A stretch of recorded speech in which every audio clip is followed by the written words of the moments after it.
Saudara, kasus pembunuhan terhadap Vina dan Eki oleh geng motor di Cirebon, Jawa Barat hingga saat ini masih menjadi sorotan publik.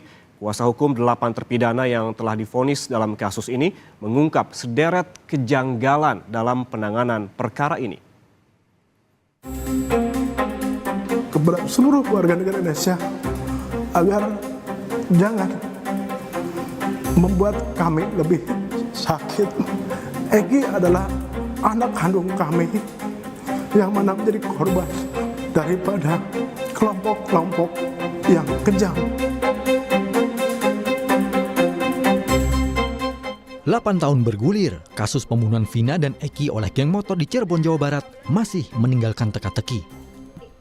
3 kuasa hukum dari 8 terpidana kasus ini kini mulai buka suara. Mereka yakin 8 orang terpidana yang divonis hukuman kurungan penjara seumur hidup bukanlah pelaku pembunuhan. Para kuasa hukum menyebut ada kejanggalan dalam penanganan kasus ini oleh pihak kepolisian. Mulai dari kejanggalan perbedaan kronologi hingga perbedaan antara tuntutan di persidangan dengan hasil visum dan otopsi dari dokter forensik. Kami semua punya keyakinan bukan terdakwa yang ada di dalamnya, bukan pelakunya. Ada salah tangkap atau gimana? Kalau kami yakin bukan pelakunya, silahkan dianalogikan sendiri, disimpulkan sendiri. Dari tuntutan dan hasil visum aja sudah sangat jauh berbeda. Faktanya dalam tuntutan korban meninggal karena tusukan di dada, di dan perut. Tetapi dari hasil visum maupun otopsi tidak ada luka akibat tusukan benda tajam.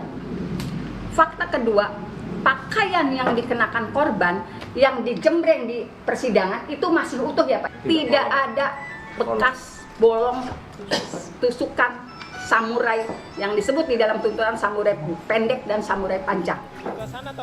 Kuasa hukum 8 terpidana juga angkat bicara soal temuan sperma di tubuh almarhumah Vina. Mereka menyayangkan pihak kepolisian dan dokter forensik tak bisa mengungkap siapa pemilik sperma tersebut. Bahkan, persidangan kasus pembunuhan Vina dan Eki sama sekali tak pernah membahas soal pemerkosaan. Kalau dari hasil otopsi, hasil pada saat ini bukan hasil otopsi, hasil ketika pertama kali datang ya, ditemukan sperma. Cuman tidak juga dapat dijelaskan sperma itu milik siapa. Dokter juga tidak bisa menjelaskan itu. Kalau otopsi ada pemerkosaan atau apa hasil yang di dalam persidangan tidak pernah bercerita masalah pemerkosaan ya Pak. Ingat nggak Pak? Di dalam dakwaan. Di dalam dakwaan tidak ada masalah pemerkosaan. Sementara itu, pasca penetapan DPO 3 buron kasus pembunuhan Vina dan Eki, Kepala Desa Banjarwangunan menemukan 24 nama yang sama setelah 5 hari penelusuran. 24 nama yang sama dengan terduga pelaku yang buron, yakni 15 orang untuk nama Andi dan 9 orang untuk nama Dani. Sedangkan untuk nama Peggy atau Perong tak ditemukan. Petugas mengaku kesulitan dalam mencari pelaku karena data yang diunggah minim, tak disertai foto dan alamat lengkap. Dan mengecek cross-check langsung atas nama yang sesuai dengan DPO itu. Satu yang pertama itu Peggy itu nggak ada cross-checknya di sini. Dan Andi, ada nama Andi itu hampir 15 orang dan sudah di cross-check tidak ada terbukti bahwa yang sesuai dari DPO itu tidak ada terbukti. Dan yang terakhir Dani di kami ada data 9 orang. Di atas cross-check, hasil cross-check langsung ke lapangan dan hasilnya 0 juga, nggak ada.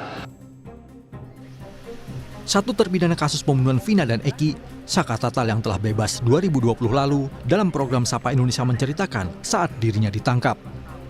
Saat itu dia masih berusia 15 tahun.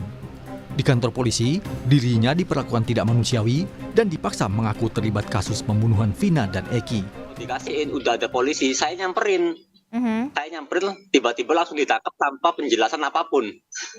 Langsung dibawa. Tanpa ada pemberitahuan apa kepada informasi kepada Saka? Nggak ada sama sekali. Lalu di kantor polisi, apa yang ditanyakan kepada Saka? Langsung dibawa ke kantor polisi, entah ruangan apa itu, disatuin. Lalu habis disatuin, ada kekerasan sedikit, habis kekerasan ada juga yang dipisah, sama dipukulin juga.